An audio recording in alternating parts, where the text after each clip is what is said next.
Difference between anal sex and vaginal sex. ये बिल्कुल ऐसे ही है जैसे बचपन में हम बोलते थे कि इसमें और इसमें क्या अंतर है और इसमें से क्या बेहतर है। तो आज मैं बताने वाली हूँ कि इन दोनों में से क्या बेहतर है, normal sex versus anal sex. और अगर आप यह दोनों ट्राई करते हैं या करना चाहते हैं या ऐसी फैंटेसी रखते हैं, एक की है दूसरे के बारे में जानना चाहते हैं, क्या सही क्या गलत, चलिए बात करेंगे। चैनल पे नए हैं सब्सक्राइब करें और ऐसे बहुत सारे इंफॉर्मेशन वीडियोस के लिए मेरे साथ कनेक्टेड रहे। सबसे पहले मैं बात करूंगी एनल वर्सेस वजाइनल के सबसे बड़े बेनिफिट के बारे में। जब हम बात करते हैं वजाइनल सेक्स, तो यह एक नेचुरल सेक्स का तरीका है जिसमें फीमेल की जो बॉडी है या फीमेल का जो वजना है वो ऑटोमेटिक लुब्रिकेशन प्रोड्यूस करता है। लुब्रिकेशन का मतलब है कि थोड़ा सा नीचे पानी या गीलापन या फिर लुब्रिकेशन, ताकि इन सेशन में किसी भी तरीके की प्रॉब्लम ना हो, रबिंग बहुत आसान हो। मेल पेनिस डेफिनेटली प्रीकम प्रोड्यूस करता है जिसकी वजह से थोड़ा सा लुब्रिकेशन अच्छा रहता है। लेकिन अगर आप एनल कर रहे हुए तो ऐसे में लुब्रिकेशन नहीं होगा। मोर ओवर एनल की वॉल्स बहुत ज़्यादा वीक होती है और बहुत सॉफ्ट होती है, जो कि सेक्स के लिए नहीं बनी है। तो वहाँ पे घर्षण ज़्यादा होने की वजह से प्रॉब्लम्स होने के चांसेस बढ़ जाते हैं। तो अगर आप नॉर्मल लुब्रिकेशन की और अच्छी तरह करने की बात कर रहे हैं तो वजाइनल इज गुड। लेकिन अगर आप चाहते हैं कि मैं आर्टिफिशियल लब्स यूज करके करना चाहता हूँ, you can go for it. फिर मैं बात करूंगी पेन की।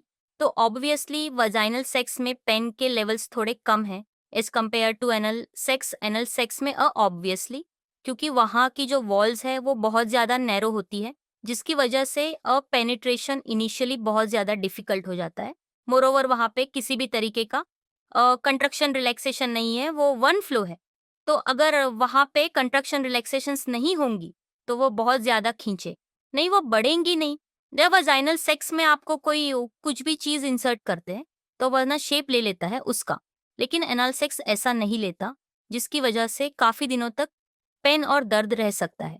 इसके अलावा वजाइनल सेक्स के बाद थोड़ी थोड़ी सी कॉम्प्लिकेशंस क्योंकि वो प्रेगनेंसी में कन्वर्ट हो जाती है, जबकि ऑनल सेक्स में प्रेगनेंसी के चांसेस ना के बराबर है। और यह भी बहुत ज़्यादा इंपॉर्टेंट है कि वजाइनल सेक्स में आपको डर्टीनेस का खतरा नहीं रहता, कुछ गंदा नहीं होता एंड एवरीथिंग इट्स नॉर्मल, जबकि एनल सेक्स में बहुत ज़्यादा, क्योंकि ऑब्वियसली एक ऐसा मार्ग है जहाँ से आप अपनी बॉडी का वेस्ट बॉडी से बाहर निकालते हैं। तो अगर आपका बाबल क्लीन नहीं है या आप अभी आपको लग रहा है कि अभी मैं वॉशरूम से होकर नहीं आई हूँ, तो ये सेक्स काफ़ी डर्टी और मेसी भी हो सकता है। साथ-साथ एनल सेक्स आप कभी भी ट्राई कर सकते हैं, मतलब उसके लिए से कोई प्रिकॉशंस लेने की ज़रूरत नहीं है। लेकिन वजाइनल सेक्स करने के लिए आपको पीरियड्स के डेज़ या प्रेगनेंसी या फिर किसी तरह की कोई कॉम्प्लिकेशन चल रही है, ऐसे में इसको करना अवॉइड होता है। तो ध्यान रखना है, आपने इसको बैलेंस करके करना है।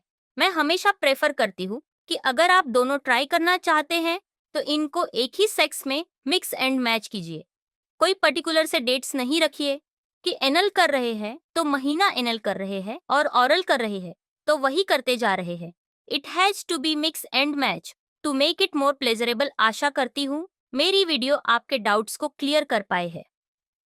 चैनल पर नए हैं सब्सक्राइब करें और ऐसी वीडियोस के लिए कनेक्टेड रहे।